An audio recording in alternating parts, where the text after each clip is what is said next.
video is sponsored by Squarespace. This is one of the most exciting weeks on the farm because even though it's almost August, it only is just now officially summer because we finally have sunflowers. Up until now, I've had lots of flowers. We've been working on the feverfew, the yarrow, all those kind of early summer perennials, lilies, things like that. But there's just something about sunflowers. And so today I'm gonna put together a decadent arrangement that is completely inspired by sunflowers. I'm gonna grab all the sunflowers that I have on the property. We're going all yellow. I know yellow can sometimes be, you know, a little intimidating to work with, not everyone's favorite color in a flower, but I hope by the end I'm gonna convince you that maybe it should be your favorite. We're all about sunflowers this year. We went all in. There's probably a couple thousand sunflowers planted behind me. What we do is every 2 weeks, we pull out our seeder and we plant in a sunflower mix. We grow pro-cut sunflowers, which we get at Sunflower Selections. Go check it out. And so you can see kind of behind me, there's a chunk here that's like starting to bloom. There's like 1 or 2 in here. This was planted 2 weeks after. There's another row, it's just a little bit shorter. This, you know, is gonna come on when the other one finishes. And then we have a row that was planted last week. It's starting to germinate, and then space for one more. So it'll keep us going all season long. I love sunflowers. Sunflowers are amazing to work with. They're so classic. Customers always like them. They're super, super easy to grow. You know, direct seed, not much work. We don't weed this. They can just outcompete everything. And yeah, they just sell, and they come in an amazing selection of colors, which we have. Come see. As I said before, the variety of sunflowers that we grow is pro-cut. They're a pollenless sunflower, so you know when you grow a garden sunflower and you cut it and you bring it in, it's just gonna leave a yellow mess on your table. The pro-cuts, they don't do that, so it makes a really good high quality flower to sell. And then they look perfect. I love them. They come in a ton of different colors. And what we used to do is we used to plant like a row of every color, but it got too difficult to manage because I was doing these 2-week blocks. So what I do now is I create a mix myself. I buy all the colors individually, and then when I go to plant them, I just mix them all together and I plant them out. The fastest variety that we have in the pro cuts is like 59 days or something to bloom. It grows really, really fast. But in the mix, we also have White Light. It's this beautiful white sunflower with a light center. We have White Night, which is white sunflower with a dark center. We have, you know, classic orange with the dark center. We have, I can't remember the name, but we have a golden centered yellow sunflower. We have plum. We have red. Gotta catch them all. Gotta get all the sunflowers. And what I do when I make my mix is I consider what are the colors that I'm gonna wanna be working with in 2 months from now. So when I first plant the mix, there's lots of whites, there's lots of yellows with the yellow center. Something that just looks really summery is gonna go really nicely with like the brights. You know, pretty soon our zinnias will come on, just something that's gonna make this really cheery fruit punch bowl mix. But then as the season goes on, at this time of year, what I'm doing when I make my seed mix is I'm mixing more of those darker colors in. I'm mixing more of the reds, more of the plums. I'm doing the white ones, but maybe more with the dark center, because as we move into the fall, we start to have these more fall color palettes. So I do lots of yellow, orange, red coloring, brown coloring together into the fall. And so the great thing about making a custom mix is you can shift what the mix looks like by mixing it yourself. So that's my little tip. Let's get harvesting. The vase that I'm going to be working with is very tricky. So I don't want to be grabbing these like really large, heavy-headed sunflowers. Sunflowers are gorgeous. They're great in these big large or tall arrangements because they take up so much space, but they can be quite top heavy. So what I'm going to be doing as I go through is I'm going to be looking for some of the smaller flowers.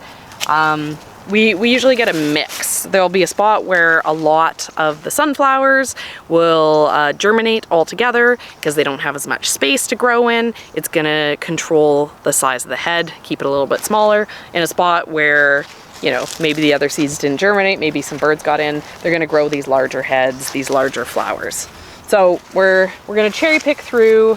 We're gonna get a pretty good collection of these in a mix of colors. But yeah, maybe a little bit more reasonable size ones. I want the more open ones too.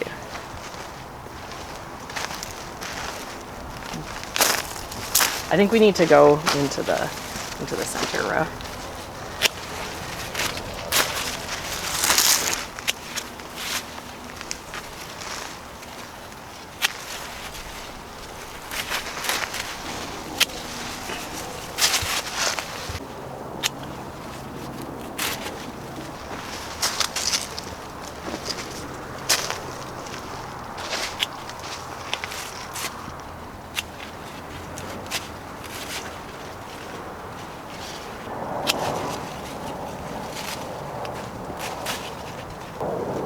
I don't know how many of these I need.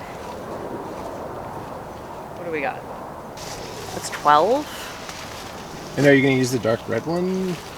Oh yeah. It'd be nice. It's kind of like the only dark one. It'd be nice to have a second dark one.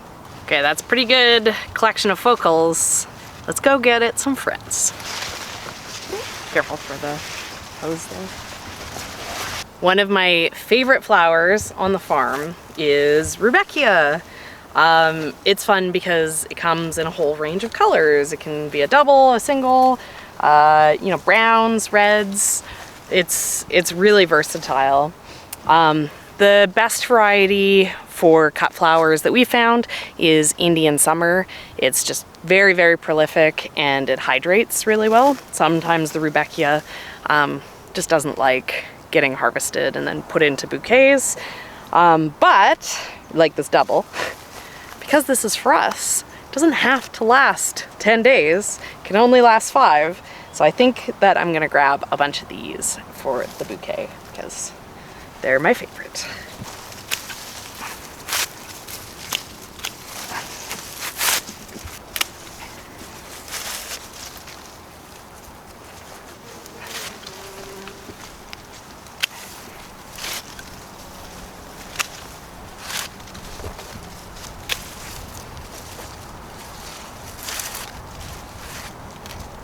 I love these doubles, but we need some classic.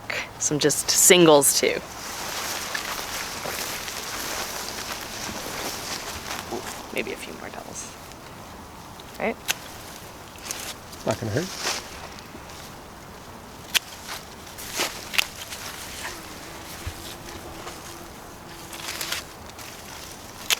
Look at that one. It's like a lion's mane. These are buzzing like crazy. The bees are also loving these Rebeca, it seems.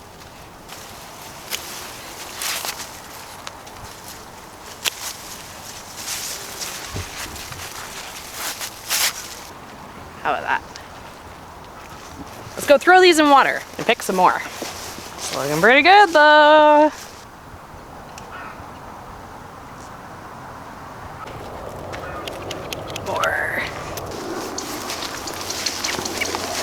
Normally, I would pick a big bunch of some sort of greenery, but the theme is yellow. So instead of doing a green greenery, what we're gonna get instead is some of this goldenrod, which I just love. I love the way it puffs up and takes up a bunch of space, and this beautiful hazy yellow it adds.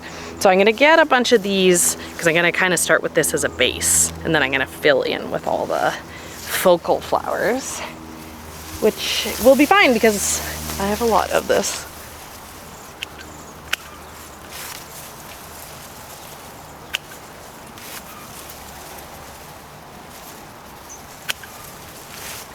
Okay, I have 25 of these, which is a lot. So I think that'll be enough. That's a lot. I usually use one in a bouquet. So this will be fun. Pretty much all the flowers that we have are the sunflower style flowers. So I'm also gonna pick a little bit of this yellow yarrow. This variety is Field of Gold, and I wouldn't necessarily recommend this as a cut flower. It's not my favorite, but I'm gonna pick a few of them because it's gonna add a really nice contrast to the flowers. For cut flowers, we grow another yellow variety. It's called Moonshine, I'm pretty sure. You can't grow it from seed. This Field of Gold, really cheap, really easy to find seed, grew really well. It's like as tall as me, which is cool. But I think it's worth, if you're growing for cut flowers, to invest the small amount of money it costs to get the Moonshine. It's a much nicer variety. This is like safety yellow. Yeah. I mean, Moonshine's the exact same yellow. This one kind of stinks. It has a weird smell.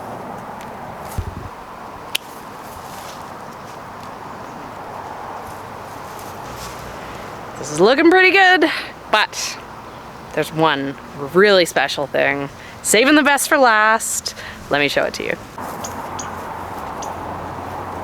This here is one of my happiest discoveries of all. This is a perennial sunflower, and it's called Happy Days.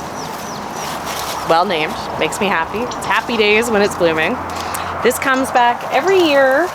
Most years it's a bit taller. We didn't have great growing conditions for it this year. It was really cold spring. But this little fun puff center, the sunflower petals on the outside, and it just, as a garden plant, it just keeps blooming and blooming. You can kind of see this one here. The main flower is already finished. All these side buds, in the garden, I could see it blooming for probably 2 months. For cut flower, it keeps pretty good in the vase, and we pick off of it for 2 to 3 weeks in the season. And then we get a few that bloom out in the field for enjoying, but I love these. These are my favorite. So we should probably pick a bunch of these. Pride of place. Nothing says amazing sunflower celebration bouquet like these beautiful little perennial sunflowers. Drowning a little in bindweed.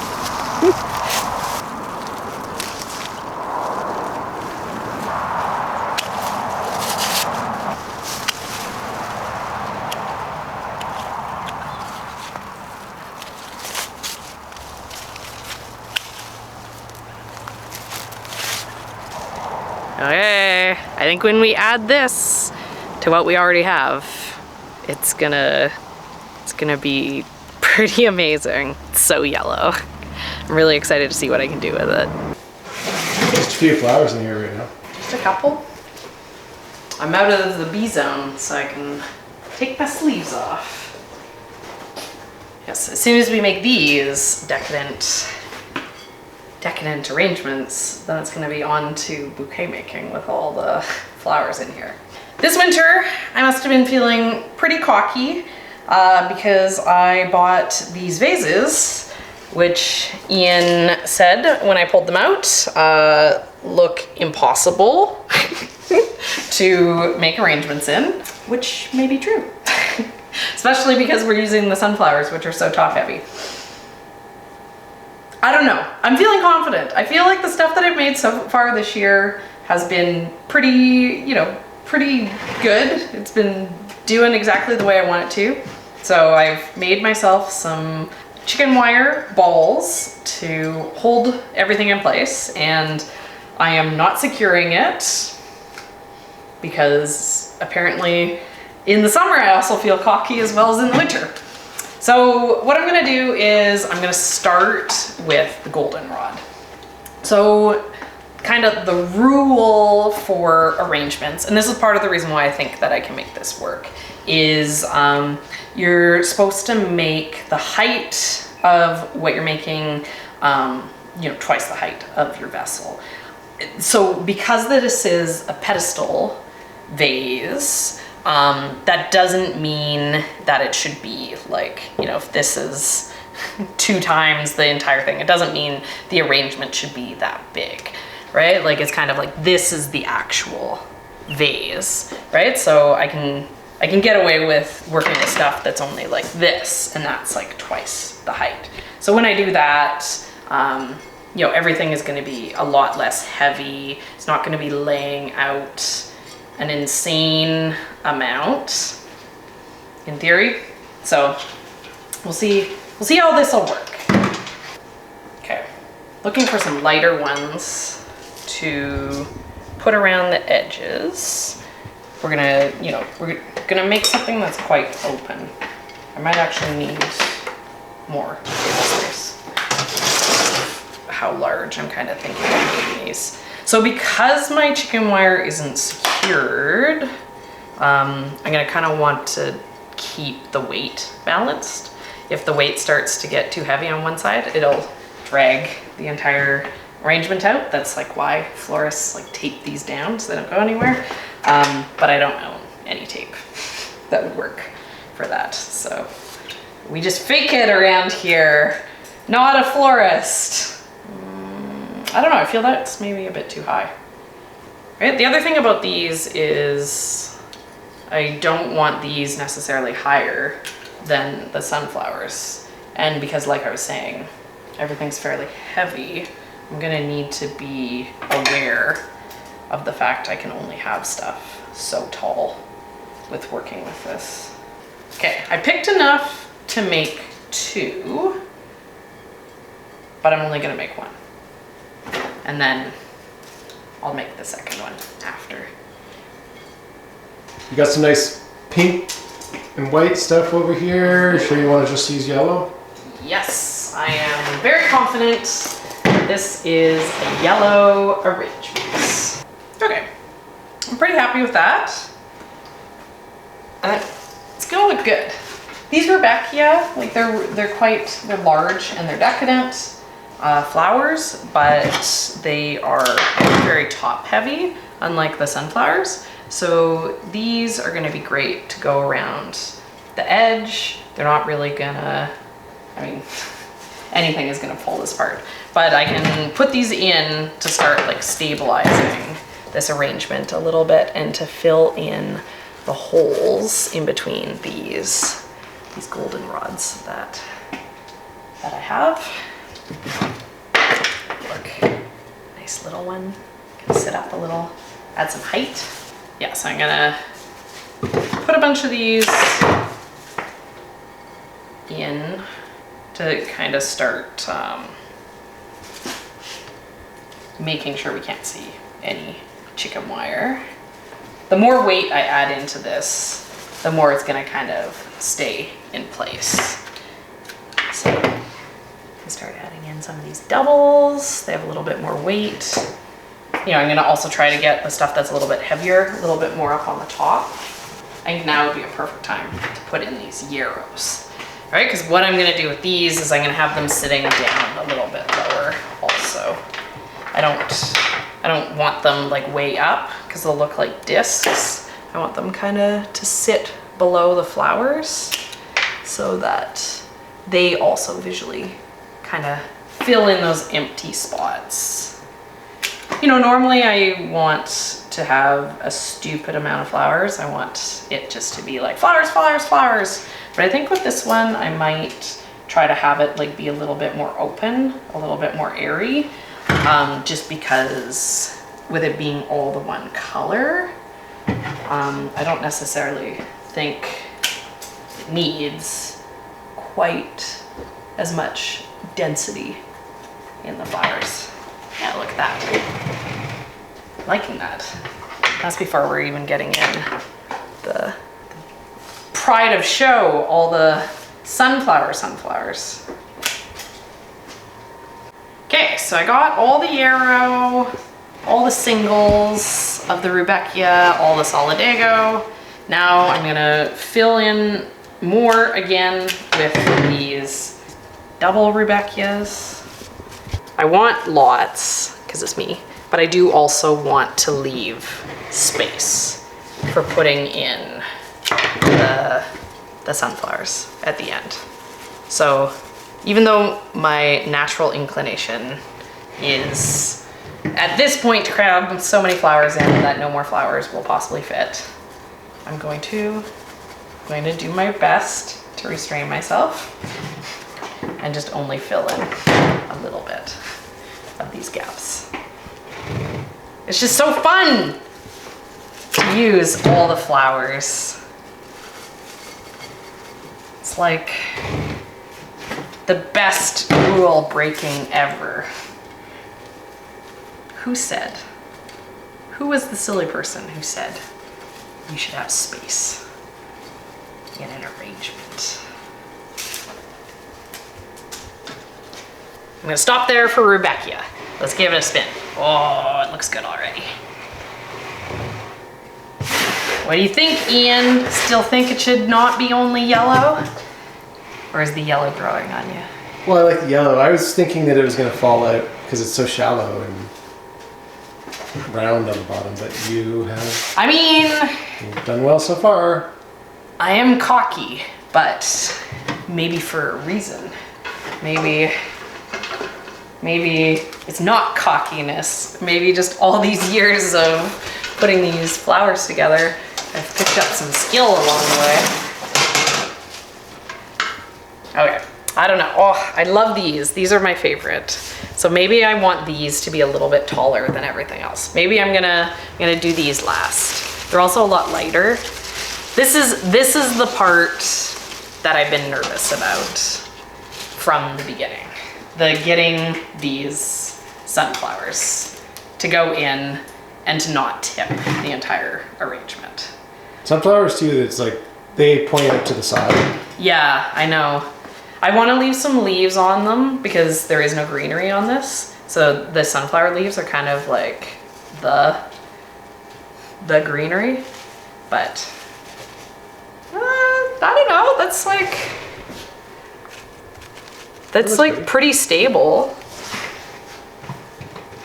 You know, there is a variety of sunflower, because this is one of the challenges of working with sunflowers, which is they're directional, right? It would be nice to have one that's pointing up like these Rebeca, so that I could put it into the arrangement and have it, you know, very obviously pointing towards the top.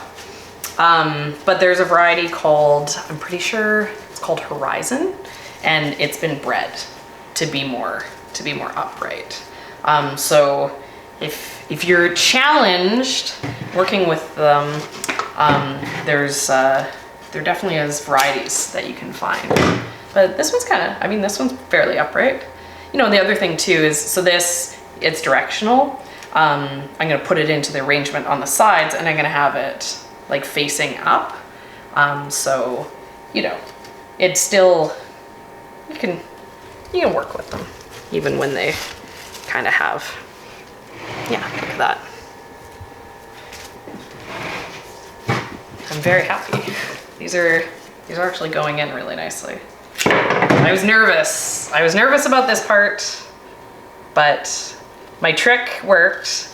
We built enough of a base of flowers that is weighing down the chicken wire, and we don't completely have to worry. Okay, there we go. Got 3 directional ones in the middle, kind of facing in all the ways. Then I'm gonna put a couple along the bottom, facing up. Maybe one more in here.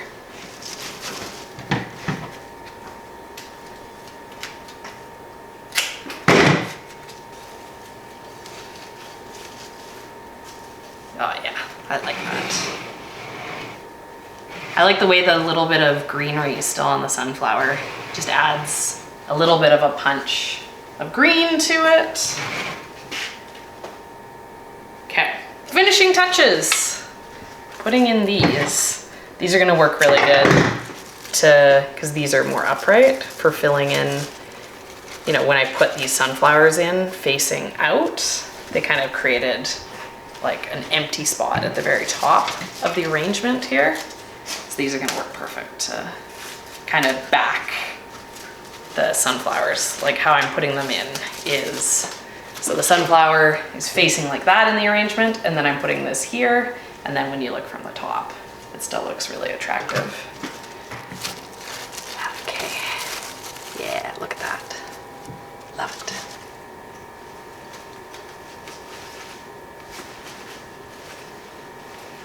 Oh yeah, look at that.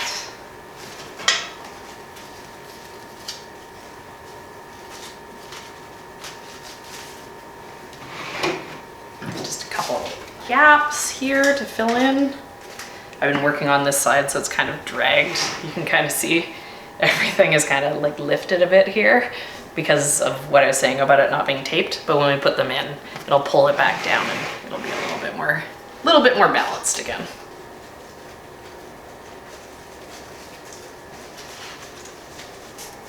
Well, I really like this. This like turned out even better than I thought it would. You know, the textures of the Solidago goldenrod, along with all the different sunflower textures, those discs of the yellow yarrow, and then like even like the beige vase. I mean, like I say this every time I make an arrangement, but this could be my favorite. You know, I mean, it's hard to beat. It's hard to beat the all peonies arrangement because throwing like 150 peonies into a single vase is pretty decadent. But like, I could gladly make this and have this just constantly on my table all summer long. And every time I look at it, it would make me happy. You know, I think sunflowers get a bad rap because they're common. But sometimes things are common because we like it so much that we want to have it all the time. So, you know, I think this turned out really well. I think this is a great way to celebrate the official beginning of sunflower season here on the farm. Give it a spin. Okay. Beauty shot. Beauty shot. Ooh. Looks good. Well, this is a good way to celebrate summer, but when you run a business, one of the things that you really want to celebrate is sales. One of the ways you can get those sales to levels to celebrate is having a website, and Squarespace can help you with that. Squarespace is an all-in-one website platform for entrepreneurs to stand out and succeed online. Whether you're just starting out or managing a growing brand, Squarespace makes it easy to create a beautiful website, engage with your audience, and sell anything from products to content to time, all in one place, all on your terms. I love how easy they make it for me to build a website. Squarespace Blueprint AI is a guided design system that helps you build your dream website. And Fluid Engine, the next generation website editor, lets you customize every design detail. Whether you're building an online store or offering courses, Squarespace has you and me covered. Go to squarespace.com for a free trial, and when you're ready to launch, go to squarespace.com/youcan'teatthegrass to save 10% off your first purchase of a website or domain.